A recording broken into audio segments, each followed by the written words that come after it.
Oi para você que está acessando este vídeo e seja bem-vindo, seja bem-vinda.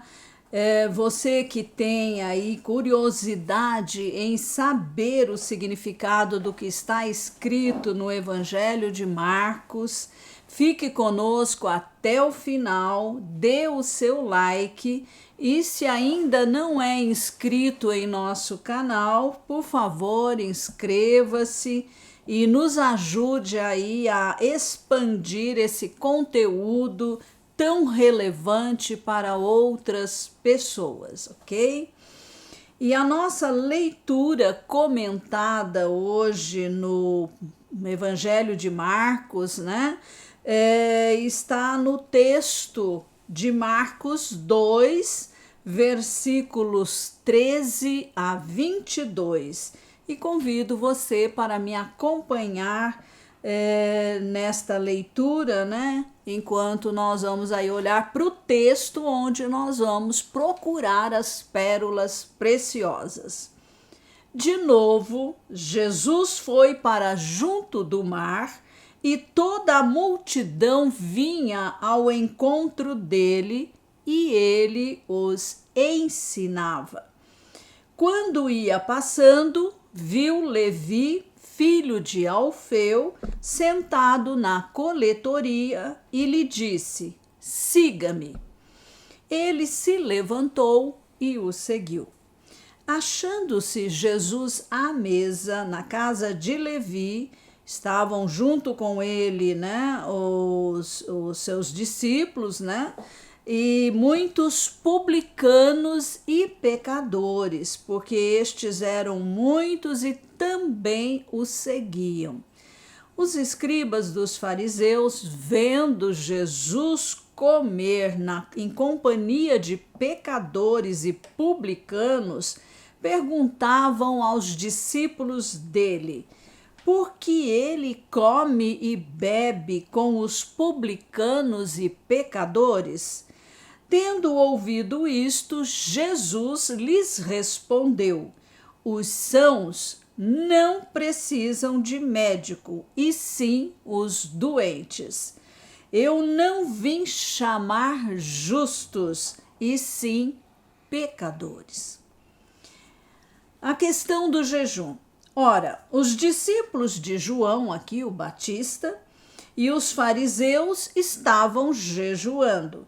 Algumas pessoas foram perguntar a Jesus por que os discípulos de João e os discípulos dos fariseus jejuam, mas os seus discípulos não jejuam? Jesus respondeu: como podem os convidados para o casamento jejuar enquanto o noivo está com eles? Durante o tempo em que o noivo estiver presente, não podem jejuar. No entanto, virão dias em que o noivo lhes será tirado, e então, naquele dia, eles vão jejuar. Ninguém costura um remendo de pano novo em roupa velha, porque o remendo novo tira um pedaço da roupa velha e o buraco fica ainda maior. E ninguém põe vinho novo em odres velhos, porque se fizer isso, o vinho romperá os odres e se perdem tanto o vinho como os odres. Odres é o recipiente onde eles colocavam o vinho. Mas põe-se vinho novo em odres novos. Jesus dava muita importância ao ensino. Aglomeravam pessoas, Jesus já estava ensinando. E isso faz parte do discipulado. O mestre ensina, o discípulo aprende. Nós vamos levar toda a nossa vida aqui na terra e nos céus aprendendo a palavra de Deus. Jesus era discipulador por excelência. Ele é o exemplo perfeito que devemos seguir. Essa é uma lição que devemos aprender aqui no texto. Você já discipulou alguém?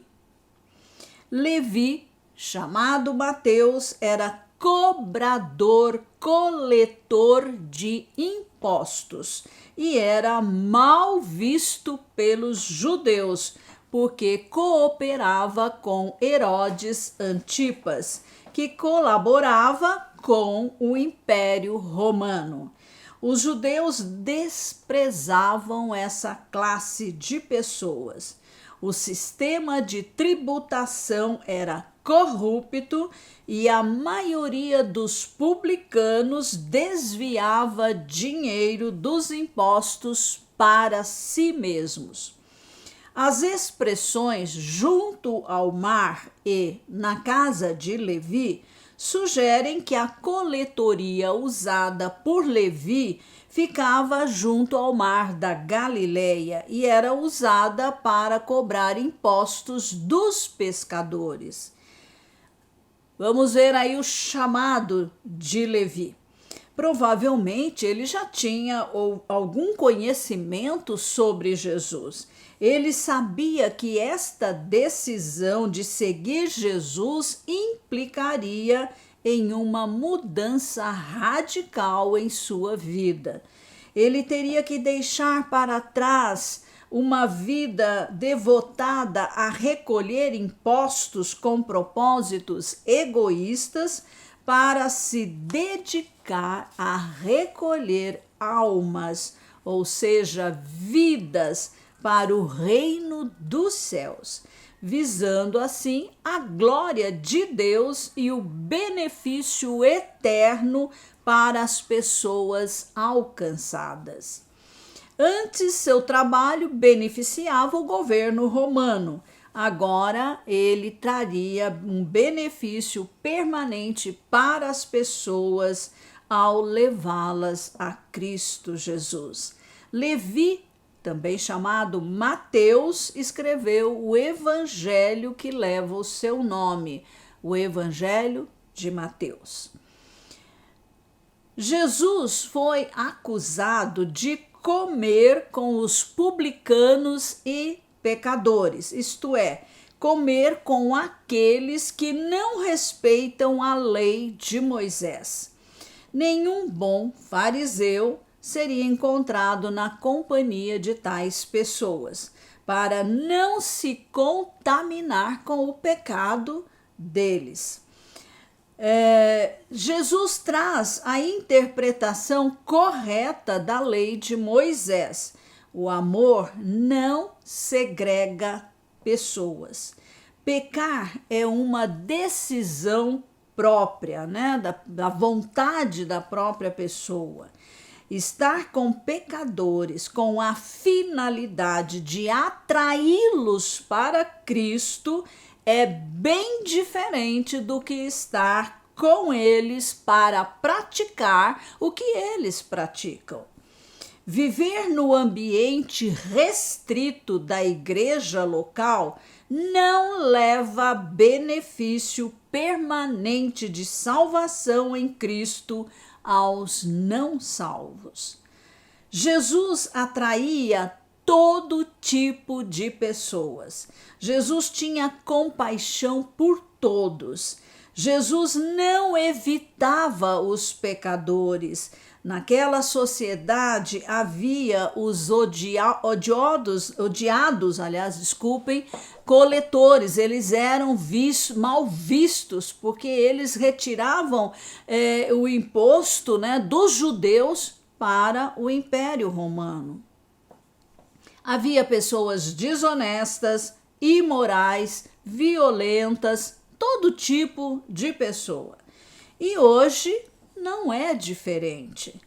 E então Jesus dizia a essas pessoas: arrependam-se, né? E aos seus discípulos ele dizia: aprendam de mim. Olhem como eu faço. Olhem como eu vivo. Olhem como eu trato essas pessoas. A importância que eu dou a elas. Entende? Então, Jesus dizia: façam o que eu faço. Não apenas ouçam, mas pratiquem, né? Demonstrem compaixão. Somente o Espírito Santo pode nos transformar em pessoas iguais a Jesus. Ele nos deixou um elevadíssimo exemplo, mas isso é o que o discipulador, ou mestre, né, ou professor, deve aos seus discípulos, aos seus alunos. Os escribas e fariseus eram estritos e rígidos em suas práticas religiosas e não tinham contato com coletores e pecadores, porque isso os tornaria impuros para a adoração religiosa. Só de estar perto já contaminava.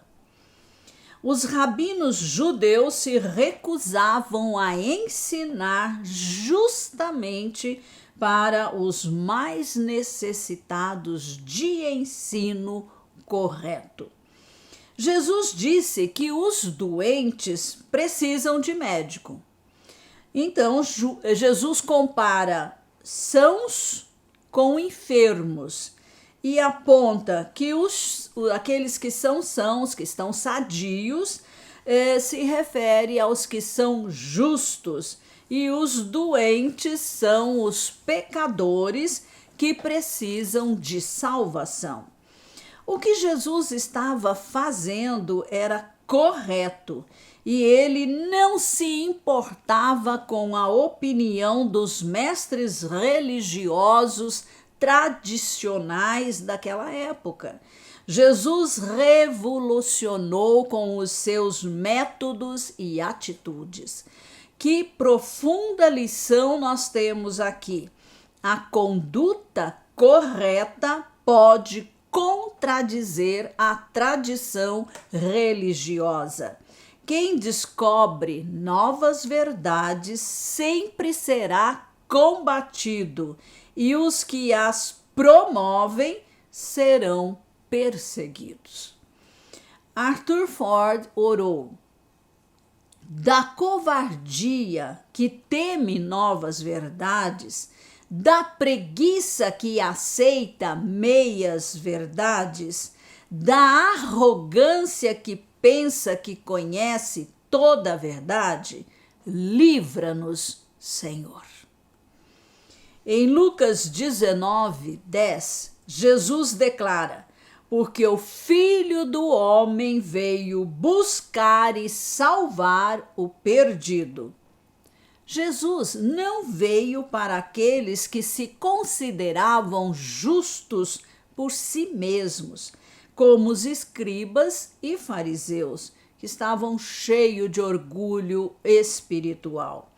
A igreja é uma equipe de resgate, de alcance de todos os necessitados de salvação. A igreja tem estado surda ao clamor dos desesperados. Os escribas levantaram também a questão do jejum. Jesus refere-se a si mesmo como noivo e diz que, enquanto ele está presente com os seus discípulos, eles devem se alegrar, mas quando ele fosse tirado deles, então eles voltariam à prática do jejum para buscar a presença de Deus. Ser tirado profetiza indiretamente a morte de Jesus. E Jesus também traz uma ilustração: pano novo em roupa velha. Jesus veio instaurar o reino de Deus aqui na terra. Isto era uma revelação nova, né? A nova aliança seria implantada por ele. A velha aliança estava caducando, seria substituída pela nova aliança.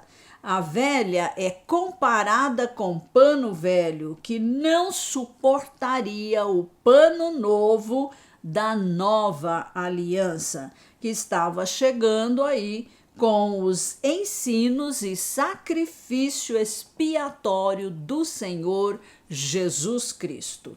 A pérola preciosa que encontramos neste texto lido é sábio compreender e aceitar as novas revelações que Deus traz ao seu povo. Então, nós sabemos que não será acrescentado nenhum outro livro à Bíblia, né? A Bíblia Sagrada, mas nova luz, novas revelações podem vir a qualquer momento pelo Espírito Santo que nos dá o entendimento. Então, interpretação equivocada, ela vai sendo substituída, né, por interpretações corretas. Graças a Deus por isso, para nós podermos nos libertar de tradições e de interpretações errôneas, porque o importante para nós é a verdade da palavra de Deus. Amém.